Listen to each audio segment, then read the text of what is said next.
out there for you to enjoy, and thank you so much for being out here in such a beautiful hot summer day. In by the lake, donated the room and the drinks and everything for you. And we'd like to thank Floppies. They helped donate a few things as well. They have 2 new locations and wanted me to make sure everybody knew that. In Tahoe, Keys, and 50, where they've always been, and they've opened up a new location up on Kingsbury Grade where that 7-Eleven is and that little shopping center, and that's Floppy's Computers. Okay, I paid that off. Okay, good. Now, that's all our sponsors.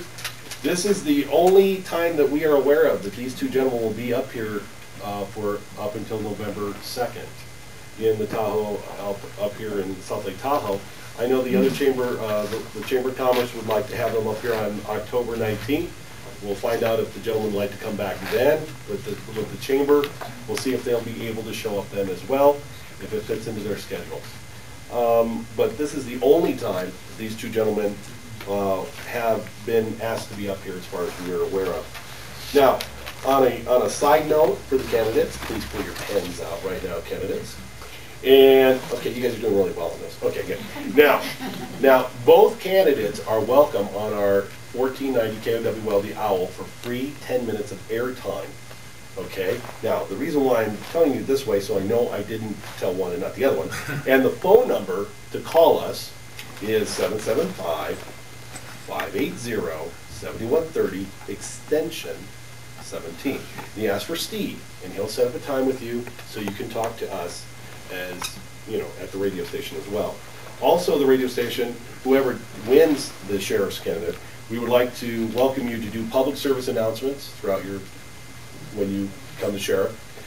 Here in the Tahoe Basin, we will welcome you and invite you to come in and do public service announcements during, you know, for drinking and driving, all those great things and campaigns that you promote through your campaigns. Also, we have a show called Talk at Tahoe with Steve Harness in the morning, Monday through Friday at our radio station. And either one of the gentlemen who end up being elected as sheriff is more than welcome every month to come in and do Talk at Tahoe to explain what's going on with the sheriff's department throughout your year being here as the sheriff of our community. So, with all that being said, Elaine, is there anything that I need to get? Is there anything from you? Nope, I think we're ready to go. All right. We'd like to welcome Howie Nave. He's going to be our monitor. He's my morning man at 93.9 The Lake. Please welcome Howie Nave.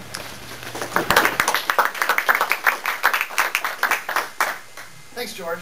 Thanks for attending, considering this, you know, kind of weird weather. I really appreciate you guys coming out. And I didn't realize this was the only meeting for you 2 gentlemen to be here. Thank you for coming up here, for being part of this. Just a couple of basic ground rules. Each candidate will have up to 2 minutes for an opening statement and up to 60 seconds for a closing statement. In between, we'll have a series of questions. Candidates will have 1 minute to respond, and you'll see a yellow warning sign when 15 seconds remain. I don't know how strict that is, but... I don't have anything stronger, Howard. Really? Okay. I didn't bring a stunner. Taser. Yeah, I didn't bring a taser, no. So I'll start off some questions, and I believe we have some questions that are already pre-written. Okay, cool. All right. First off, I'd like to introduce both Craig Therkildsen, hello Craig, and also John Diagostini. Did I say it right? Diagostini? Diagostini. Diagostini. Can we give them a nice round of applause, please, for having it?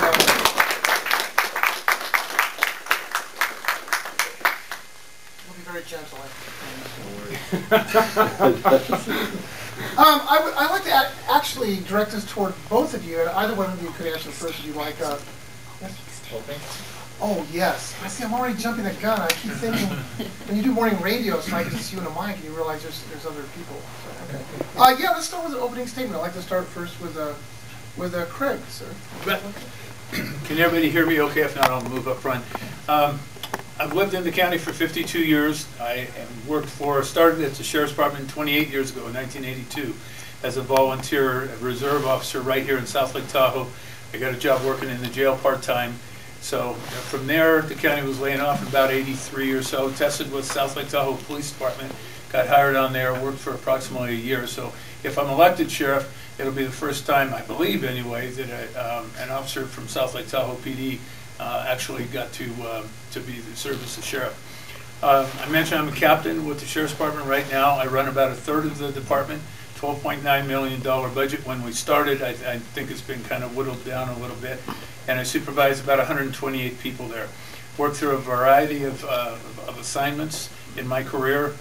Spent 4.5 years here at Tahoe, 1 year South Lake Tahoe PD, 3 years on patrol here with the Sheriff's Office, and then also about a half a year, probably 5 months as a sergeant and working these streets. And then I know the area very well, although as I drive up here and I see some of the Indian names again, I realize that I'm getting the streets mixed up from where I remembered they were when I worked here.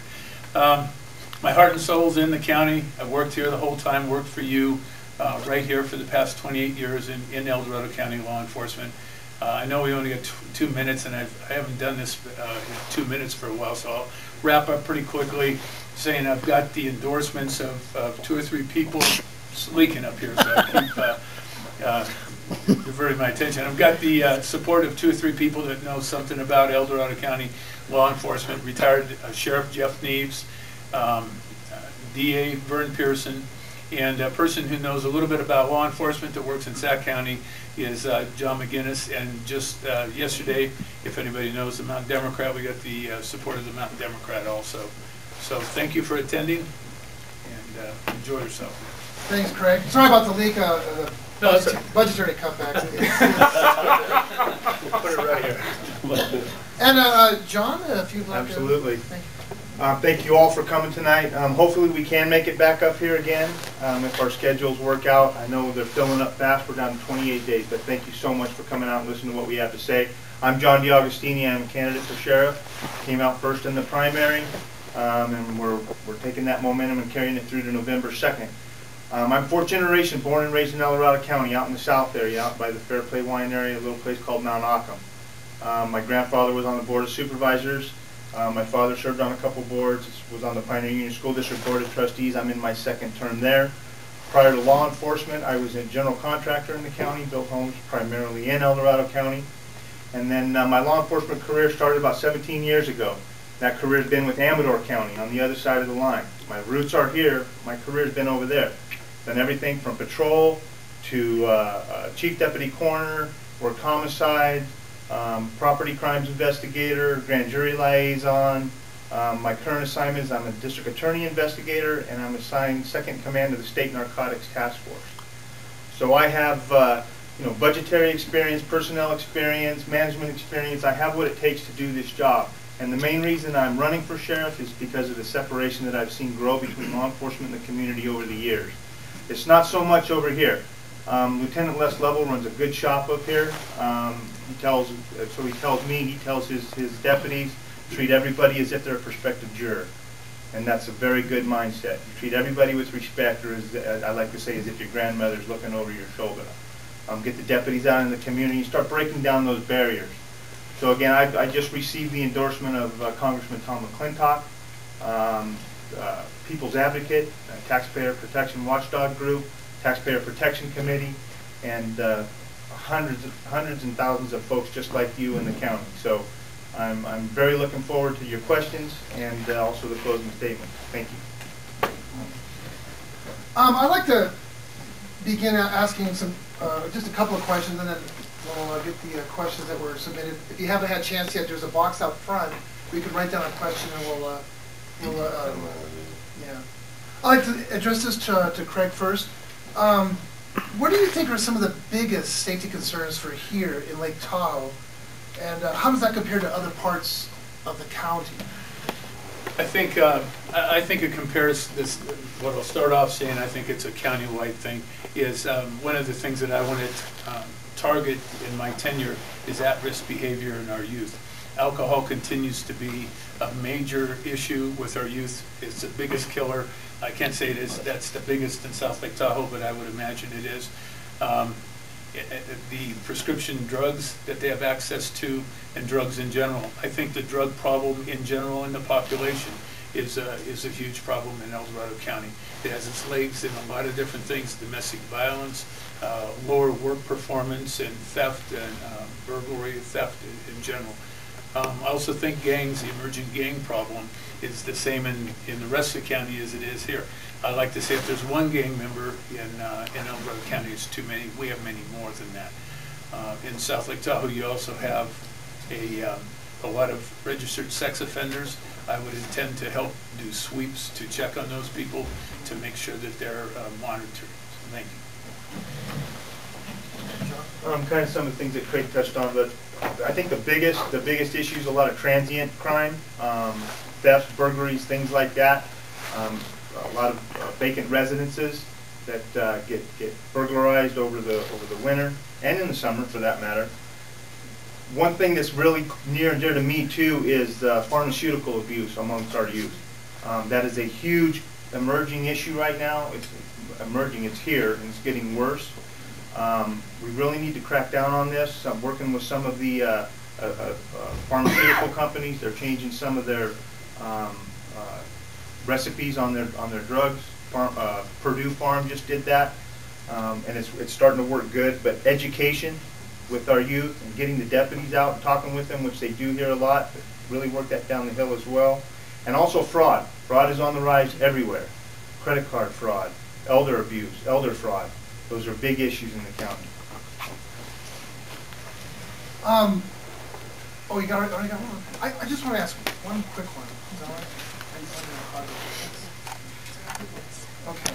I want to, Craig, I want to ask, because of California's broke, and because of the budget shortfalls, the sheriff's office, it could be asked to cut about $6 million, I believe, or roughly 10% of its budget for next year. And both of you have these great programs, but how would you make these cuts, and how would that cut affect here in South Lake Tahoe to implement some of the things that you, how do you balance that off? I don't think it's $6 million. I think it's around $4 million is what we're looking at this year. I like to think higher in case, you know. Okay, let's go for $6 million. Let's go for 6. There's really no magic pill to take to where you can cut $6 million and all of a sudden provide the same amount of services. So we have already reduced some of the services, and they're hard to take, but we have to do it. Some of the services is we no longer send people out to every theft or vandalism with no evidence or no suspects in it. We ask people to do online reporting. I took a little bit of heat for offering this, and if you read the comments on the internet, I always like them.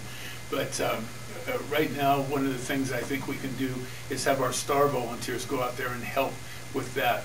This is a long answer, a long explanation for a minute. But right now? Anyway, we are going to have to make some tough cuts, and they're going to have to be in services. There's no other way to do it. We both, John and I, want to keep the deputies on the street as much as we can.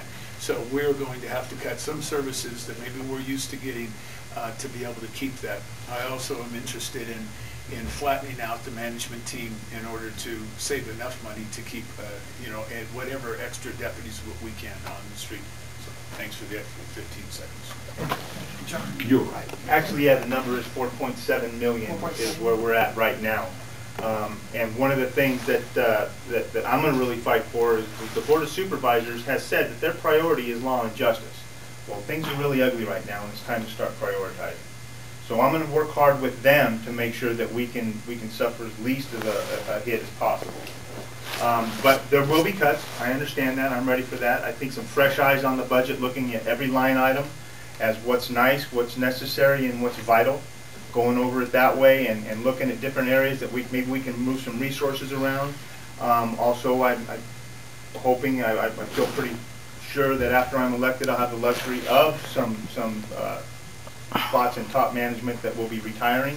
That will give me some salary savings up there and let me start looking at different areas and working negotiations with the different labor organizations as far as job responsibilities and who's doing what, moving some areas in there. And also especially the volunteer base. Beef them up as much as we can, get them get them more involved, make them stronger, bring back the reserve deputy program, make it more robust. It's pretty much defunct right now. Bring it back and get everybody working together and make this as efficient and effective department as possible. Some interesting questions.